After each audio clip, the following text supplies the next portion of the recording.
अस्सलामुअलैकुम दोस्तों, मेरा नाम डॉक्टर अली असगर है और आज की इस वीडियो में हम डिस्कस करने जा रहे हैं second year chemistry chapter number 10 chemistry of life कि हम एमसीक्यू को डिस्कस करने जा रहे हैं जो एनटीएस 2009 से लेकर 2019 में जितने भी एमसीक्यू पूछे गए हैं उन तमाम एमसीक्यू को आज की इस वीडियो में डिस्कस करने जा रहे हैं। तो इस लेक्चर को शुरू करने से पहले आपसे रिक्वेस्ट करेंगे कि अगर आपने अब तक हमारे चैनल को सब्सक्राइब नहीं किया जो कि सिंध बोर्ड टीचिंग के नाम से है तो काइंडली आज ही आप हमारे चैनल को सब्सक्राइब करें और साथ ही साथ बेल आइकन को लाजमी क्लिक करें ताकि हमारी अपलोड करदा तमाम वीडियोस की नोटिफिकेशन भी आपको रिसीव हो सके। तो आइए, पहला एमसीक्यू हमारे सामने इस वक्त स्क्रीन पर मौजूद है वो 2012 का है। 2009, 10, 11 में इस चैप्टर से कोई एमसीक्यू हमें नहीं मिला।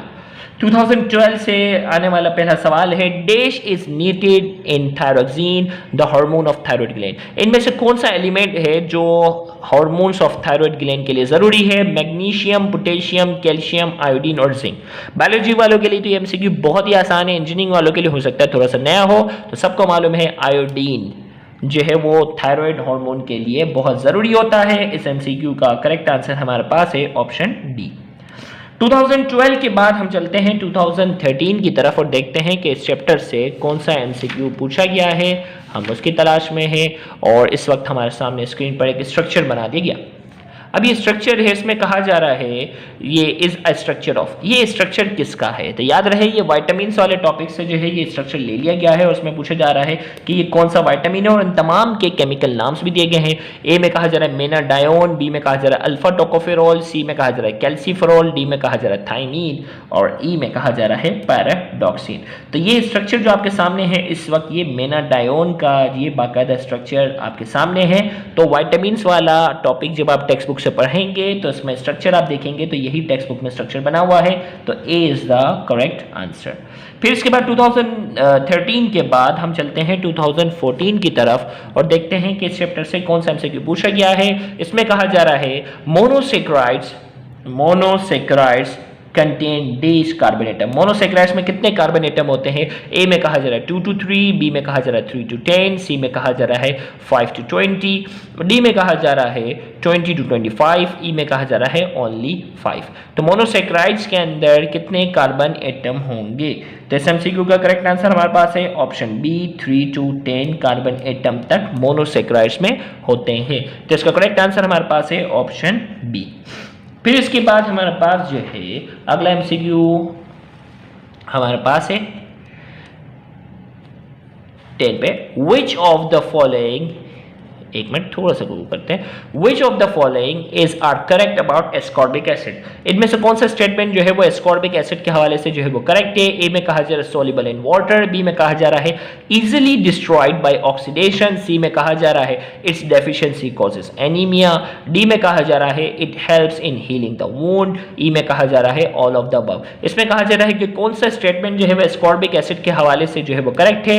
ए में कहा जा रहा है सोल्यूबल इन वाटर, ये वाटर सोल्यूबल विटामिन है, बिल्कुल सही है। बी में कहा जा रहा है इजीली डिस्ट्रॉय बाय ऑक्सीडेशन, बिल्कुल ऑक्सीडेशन के जरिए डिस्ट्रॉय होते हैं। इट्स डेफिशिएंसी कॉजेस एनीमिया, खून की कमी हो जाती है, बिल्कुल सही है। It's help in healing of wound, जख्म को भरने में मदद देते हैं, ये भी बिल्कुल सही है। तो इसका करेक्ट आंसर हमारे पास है option E is the correct answer.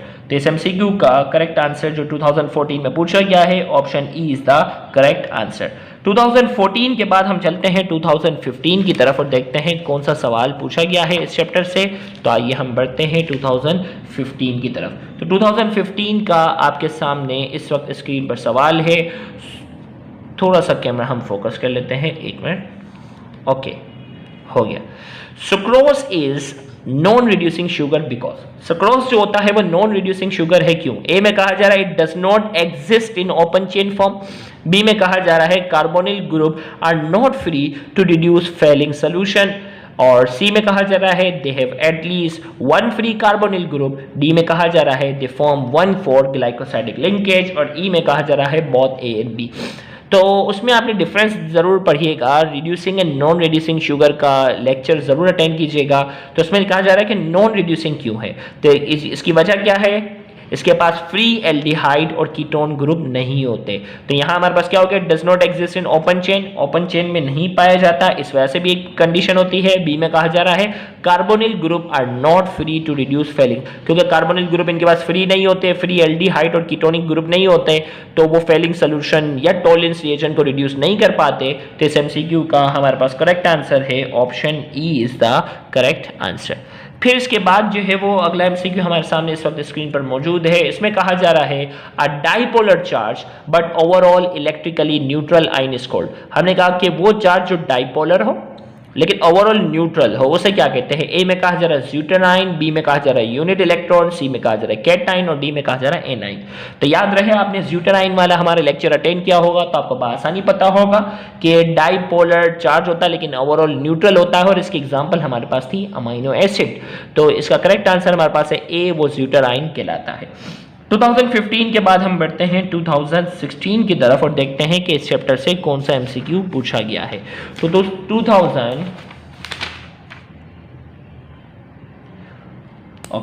2016 में हमारे पास पहला एमसीक्यू है अमाइलोपेक्टिन, जो कि स्टार्च की चेन है। Amylopectin has dash linkage, amylopectin के पास कौन सी लिंकेज होती है, option A, option B, option C और ऑप्शन डी। तो हमारे पास जो है इसका करेक्ट आंसर हमारे पास है option C, alpha 14N16 glycosidic linkage. तो अमाइलोपेक्टिन जो कि स्टार्च के अंदर पाई जाने वाली होती है, उसके पास जो है अल्फा 14N16 ग्लाइकोसाइडिक लिंकेज जो है वो पाई जाती है। फिर इसी के नीचे एक और है, which one is not a monosaccharide, इनमें से कौन सा है जो मोनोसेक्राइड नहीं है। Galactose, fructose, mannose, lactose. तो लैक्टोज जो होता है वो डाइसेक्राइड की एग्जांपल है, लिहाजा ये ओलिगोसेक्राइड्स की कैटेगरी में चला जाएगा, लिहाजा ये मोनोसेक्राइड नहीं है। इस एमसीक्यू का करेक्ट आंसर ऑप्शन डी है। तो option D is the correct answer. फिर इसके बाद हम बढ़ते हैं इसी 2016 में, आपको मालूम है डाओ, लियारी और एनटीएस वालों ने अलग टेस्ट कंडक्ट किया था।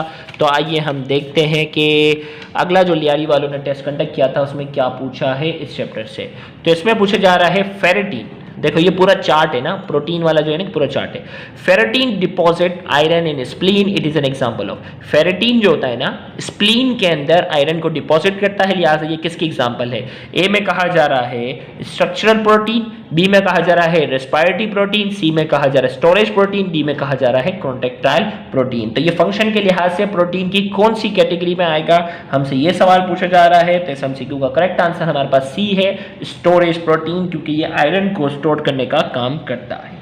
फिर इसी 2016 में हम देखते हैं केएमडीसी वालों ने क्या पूछा।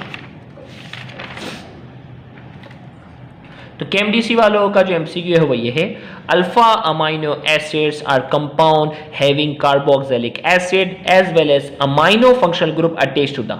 अब देखो अमाइनो एसिड की क्लासिफिकेशन हमने पढ़ी है ना, alpha amino acid, beta amino acid, gamma amino acid. इसमें पूछा था अल्फा अमाइनो एसिड क्या होता है। Alpha amino acid are compound having carboxylic acid as well as amino functional group attached to. Carboxylic acid और अमाइनो फंक्शनल ग्रुप किसके साथ attach होते हैं। ए में कहा जा रहा है any carbon atom in the molecule, B में कहा जा रहा है अल्टरनेट कार्बन एटम, सी में कहा जा रहा है नाइबरिंग कार्बन एटम्स, डी में कहा जा रहा है सेम कार्बन एटम। तो जिन्होंने अल्फा, बीटा और गामा अमाइनो एसिड की क्लासिफिकेशन पढ़ी है उनको आसानी मालूम होगा कि हमारे पास जो है ये सेम कार्बन एटम के साथ अगर अटैच होते हैं तो वो अल्फा कहलाते हैं। कार्बोक्सिलिक एसिड और अमाइनो फंक्शनल ग्रुप जो है अगर सेम कार्बन एटम के साथ अटैच होते हैं तो वो अल्फा अमाइनो एसिड कहलाते हैं। लिहाजा इस एमसीक्यू का करेक्ट आंसर हमारे पास है ऑप्शन डी। फिर इसके बाद हमारे पास जो है इसी ईयर में एक और सवाल भी इस चैप्टर से पूछा गया है, वो भी हम आपके सामने रखते हैं। और इसमें कहा जा रहा है, ये भी अमाइनो, ये विटामिन वाले लेक्चर में मैंने स्पेशली बताया था आपको, 6,7 डाइमिथाइल 9D प्राइटाइलोएलोक्सेन is the IUPAC name of. हमारे पास ये विटामिन के नाम है nicotinic acid, riboflavin, thiamine, anti rachitic and tocopherol. इनमें से कौन सा विटामिन है जिसका IUPAC नाम आपके सामने इस वक्त स्क्रीन पर मौजूद है। तो हमें इसका करेक्ट आंसर बताना है। तो इस एमसीक्यू का हमारे पास जो है वो करेक्ट आंसर हमारे पास जो है वो ऑप्शन बी है, राइबोफ्लेविन। राइबोफ्लेविन का हमारे पास ये IUPAC नाम है, ये बाकायदा लेक्चर में मैंने आपको बताया भी था, B is the correct answer. फिर इसके बाद जो है वो 2017 की तरफ बढ़ते हैं और 2017 में देखते हैं क्या पूछा गया है। इसमें पूछा जा रहा है alanine, lysine, tryptophan are. Alanine, lysine, tryptophan क्या है? Carbohydrate, lipid, enzyme, amino acid. तो जिसने अमाइनो एसिड की एक रीडिंग भी की होगी ना, उसको पता होगा एलिनिन, लाइसिन, ट्रिप्टोफैन ये सब के सब क्या है? अमाइनो एसिड है। 2017 के बाद हम चलते हैं 2018 की तरफ और देखते हैं कि इस चैप्टर से क्या पूछा गया है।